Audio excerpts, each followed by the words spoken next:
नमस्कार दोस्तों, आज हम अपने YouTube चैनल पे जो है आप लोगों को जो है प्राइमरी सेक्शन और सेकेंडरी सेक्शन के बारे में बताएंगे कि इसमें मेजरली क्या-क्या डिफरेंस होता है। जब सेट रिपेयर होने के लिए आता है तो हम क्या-क्या चीज़ें देखते हैं, कौन-कौन सी हमारी मेन वोल्टेजेस होती है, तो उसके बारे में एक हम जो है डिस्कशन करने वाले हैं। हो सकता है आप जो है आपको जो है ये फ़ायदा दे, तो पूरा ध्यान से बिना स्किप करे देखिएगा। चलिए आगे बढ़ते हैं।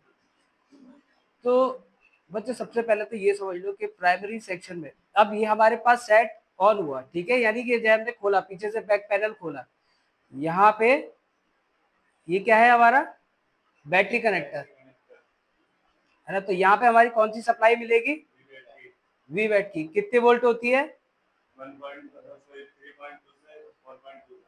3.7 से लेके 4.2 तक हमारी जो है वी बैट की सप्लाई होती है। दूसरी हम लाइन कौन सी चेक करेंगे, एक हमारी वी बैट हो गई, दूसरी हम कौन सी चेक करेंगे, वीपीएच की लाइन। क्योंकि वी बस की लाइन हम इसलिए चेक नहीं करेंगे, आप लोग वी बस की लाइन कह रहे हैं तो वी बस की लाइन, क्योंकि अगर वी बस की लाइन शॉर्ट हो भी जाती है तो भी सेट आपका ऑन होगा, बस चार्जिंग नहीं करेगा, है ना। तो हमारा जो है दूसरा, क्योंकि हमारे पास आया है डेड सेट, तो जो डेड सेट आया उसको हम चेक कौन सी लाइन करेंगे, फिर वीपीएच करेंगे। अब वीपीएच कहाँ बनेगी, हमारी चार्जिंग आईसी में बनेगी। लेकिन इसको हम यहाँ पे भी चेक कर सकते हैं, कैसे, इसको थोड़ा सा बड़ा कर लेते हैं। अब ये देखिए, ये आपकी पावर आईसी आ गई। पावर आईसी के पास आप ये जो देख रहे हो ना, ये हमारी कौन सी होती है, वीपीएच की लाइन। कितनी निकलेगी हमारी, 3.2 से लेके 4.2 वोल्ट निकलेगी, ठीक है। 3.2 वोल्ट से लेके 4.2 वोल्ट हमारी निकलेगी, ठीक है। तो हमने सबसे पहले वीपैट चेक कर लिया, वीपीएच चेक कर लिया। अब जब वीपीएच, अच्छा वीपीएच हमारी कहाँ से निकलती है, चार्जिंग आईसी से निकलती है, ठीक है। अगर हमारा वीपीएच बन रहा है इसका मतलब क्या हो गया, चार्जिंग आईसी हमारी ओके हो गई, ठीक है। अब हम इसका मतलब उसको नहीं छुएंगे, यहाँ पे आ गए। अब यहाँ पे आने के बाद जो है हमारा, यहाँ से हमारी जो है हम चेक करते हैं। फिर उसके बाद ये क्या है हमारी बक कॉइल्स। बक कॉइल्स यहाँ से जो है, ये जो है कैसे बनती है, मैंने आपको अभी थोड़ी देर पहले बताया था, एक बार फिर बता देता हूँ। यहाँ से ये हमारी गई बक वोल्टेज और यहाँ से सीधे होके किसको निकलेगी, सीपीयू को जाएगी, ठीक है। किसके थ्रू जाएगी, बक कॉइल्स की। तो हम सबसे पहले क्या चेक करेंगे, फिर बक कॉइल को चेक करते हैं। अच्छा, हमने प्राइमरी सेक्शन हमने चेक कर लिया, ये बात याद हो गई ना। वी बैट चेक हो गया हमारा, वीपीएच चेक हो गया हमारा। अब ये जो हमारा आईसी, ये आईसी है पावर आईसी, ये कौन सी आईसी है हमारी, पावर आईसी। पावर आईसी से निकलने वाली जितनी भी वोल्टेज होंगी वो हमारी कौन सी, किसके अंदर आती हैं, सेकेंडरी वोल्टेज के अंदर आती है, ठीक है। अब सेकेंडरी, भाई देखो आवाज मत करो, सेकेंडरी वोल्टेज के अंदर आती है हमारी, ठीक है। चलो इसको जो है, अब यहाँ से हमारी जो है ये कैसे जाएगी, इस पे जाएगी और उसके बाद सीधे सीपीयू पे जाएगी। तो हम सारी की सारी चेक करेंगे। अभी ये किस चीज की होती है ये मैं आपको आगे चल के बताऊंगा, लेकिन मेन चीजें समझिए कि हम किस फॉर्मेट से, किस तरीके से जो है हम लोग चेक करते हैं, ठीक है। अगर यहाँ से आपकी ये चेक हो गई, यानी किसी पे भी शॉर्टिंग नहीं आई, ठीक है। अगर इसके बाद नहीं आई, वैसे ज्यादातर इस पे शॉर्टिंग आएगी, लेकिन अगर नहीं आती है तो फिर हम क्या चेक करेंगे, यानी हमारा नेक्स्ट स्टेप क्या होगा, इसको समझते हैं। ये आप देख रहे हो इतने सारे कैपेसिटर, ये क्या होते हैं हमारे, एलडीओस। और इसकी फुल फॉर्म क्या है, लो वोल्टेज ड्रॉप आउट। इसमें अगर आप देखोगे स्कीमेटिक में तो आपको वी रैक के नाम से भी मिलेंगी, ठीक है। वी रैक का फुल फॉर्म क्या हो गया, रेगुलेटेड वोल्टेज, ठीक है। वी रैक की लाइन रेगुलेटेड वोल्टेज। अब इसे रेगुलेटेड वोल्टेज क्यों बोला जाता है, रेगुलेटेड वोल्टेज इसलिए बोला जाता है क्योंकि जब हम जिस चीज की जरूरत है तभी ये आईसी उस वोल्टेज को बनाती है। जैसे जब हम फोन को ऑन करते हैं तभी डिस्प्ले की लाइट जलती है, तो जब हम कॉल मिलाते हैं तो कॉल मिलाने पर हमारी माइक की और स्पीकर की वोल्टेज हमारी ओके होती है, क्योंकि जब हम बात करेंगे किसी से तभी तो माइक की जो है हमारी वोल्टेज एक्टिव होती है। तो वैसे माइक की वोल्टेज एक्टिव नहीं करी जाती है।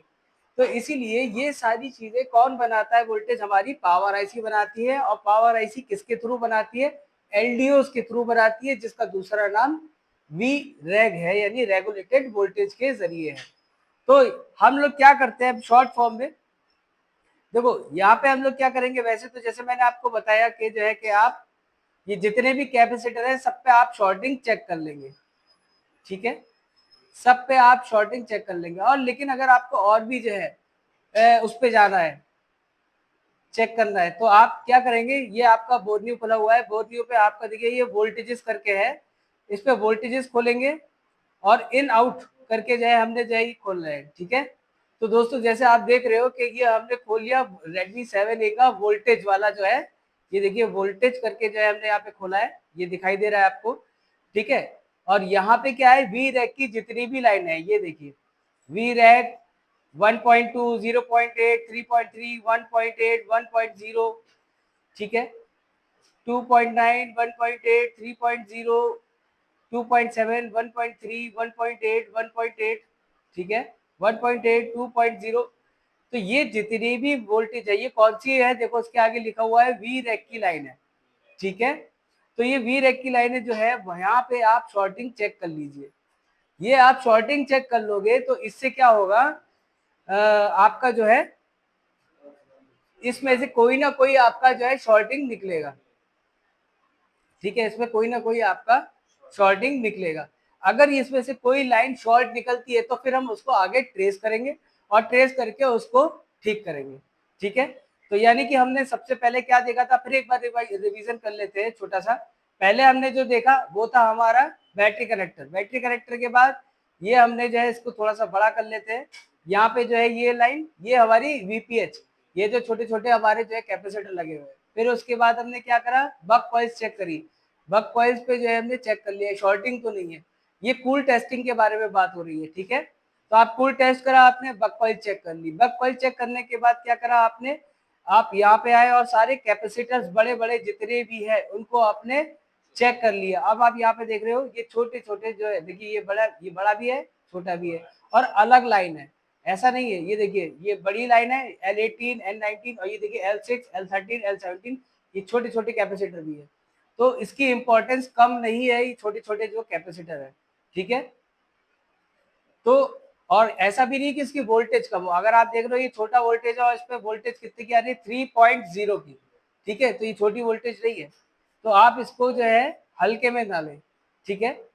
तो हम लोग क्या करते हैं फिर एलडीओस को चेक करते हैं, इसमें 110% आपका शॉर्टिंग निकलेगा ही निकलेगा, एक लाइन शॉर्ट निकलेगी ही निकलेगी।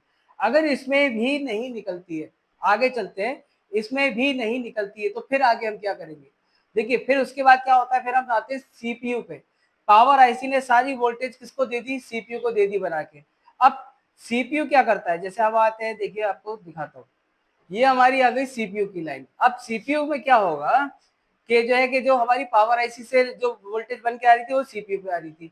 अब सीपीयू से जो हमारी वोल्टेज जाती है वो हमारी पहले एक पावर आईसी को भी लिंक देती है कि भाई सब कुछ ओके है और हम जो है पूरी तरीके से सेट ऑन कर रहे हैं। अगर वो उसको बोलते हैं PS hold, power sequence hold. तो पावर सीक्वेंस होल्ड की जब वोल्टेज जब पावर सप्लाई को सॉरी पावर आईसी को मिलती है तब पूरी तरीके से सेट ऑन हो जाता है, वोल्टेज हमारी स्टेबल हो जाती है। तो इसीलिए हम लोग सबसे पहले जो आखिर में, अगर आपको एक शॉट में देख जाओ, अगर आपका सेट डेड हो रखा है, आपको देखना हो एक शॉट में कि आपका सेट की कहाँ से दिक्कत है, सीपीयू की दिक्कत तो नहीं है, तो आप अगर वोल्टेज में चेक करेंगे तो आप पीएस होल्ड को चेक कर सकते हैं। पीएस होल्ड को चेक करेंगे तो आपको कंफर्मेशन आ जाएगा, ठीक है। अच्छा, दूसरी एक इंपॉर्टेंट लाइन मैं आपको एक और बता देता हूँ, ये तो थी वोल्टेज की बात, लेकिन वोल्टेज के अलावा भी हमारा कंट्रोलिंग की लाइन होती है। कंट्रोल का मतलब होता है I2C प्रोटोकॉल। I2C प्रोटोकॉल में क्या होता है, हमारा सीपीयू सब जगह चेक करता है कि हमारा आईसी, हमारा हार्डवेयर सही तरीके से लगा हुआ है या नहीं लगा हुआ है। तो वो एक प्रोटोकॉल फॉलो करता है जिससे वो सब कुछ चेक करता है। अगर वहां उस लाइन में भी दिक्कत आएगी तो आप जो है ये समझिए सेट ऑन नहीं हो सकता, ठीक है। तो उसको चेक कैसे करा जा सकता है, केवल कूल टेस्टिंग के द्वारा ही उसको चेक करा जा सकता है, अगर आपके पास डीएसओ मशीन नहीं है तो, क्योंकि उस पर फ्रीक्वेंसी आती है, ठीक है। तो हम लोग जो है एक बार चेक करेंगे, फ्रीक्वेंसी भी आती है और कुछ में जो है आपका 1.8 वोल्टेज भी देखने को मिलता है। ठीक है, तो अब हमने दोबारा से समझ लेते हैं एक बार।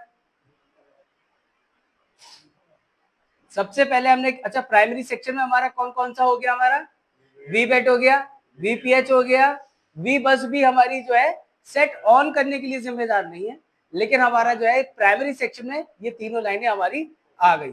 अच्छा, प्राइमरी सेक्शन की लाइन और सेकेंडरी सेक्शन की लाइन में अंतर क्या है? पहला अंतर यह है कि जो है कि वो प्राइमरी यानी पावर आईसी से पीछे की जितनी भी वोल्टेज है, ठीक है, वो हमारी प्राइमरी सेक्शन के अंतर्गत आती है। दूसरी बात क्या है मेन, दूसरी बात मेरी है हाई वोल्टेज लो एम्पियर। ठीक है, हाई वोल्टेज होगा लो एम्पियर, एम्पियर क्या चीज हो गई, स्पीड। ठीक है, अच्छा, और फिर उसके बाद पावर आईसी से जितनी भी वोल्टेज निकलेगी वो कौन सी होती है, सेकेंडरी वोल्टेजेस होती है। उसको क्या बोलते हैं हम लोग, ये हमारी जो पावर आईसी से जितनी भी वोल्टेजेस निकलती है वो कौन सी होती है, हमारी सेकेंडरी वोल्टेजेस होती है। ठीक है, सेकेंडरी सेक्शन से जो निकलती है तो वो हमारी कौन सी कहलाती है, लो वोल्टेज हाई एम्पियर। तो बहुत बड़ा डिफरेंस हमारा जो है, कभी भी अगर आपके दिमाग में आएगा तो प्राइमरी सेक्शन का है हाई वोल्टेज लो एम्पियर, सेकेंडरी सेक्शन का लो वोल्टेज हाई एम्पियर। ठीक है, यानी स्पीड उसकी ज्यादा होगी। तो ये हो गया हमारा। अब हमने चेक क्या करना था, हमने सबसे पहले जो है यहाँ पे शॉर्ट कूल टेस्टिंग करेंगे, कूल टेस्टिंग में बैटरी कनेक्टर, फिर उसके आगे जो है अपने पावर आईसी का ये जो छोटे वाले कैपेसिटर।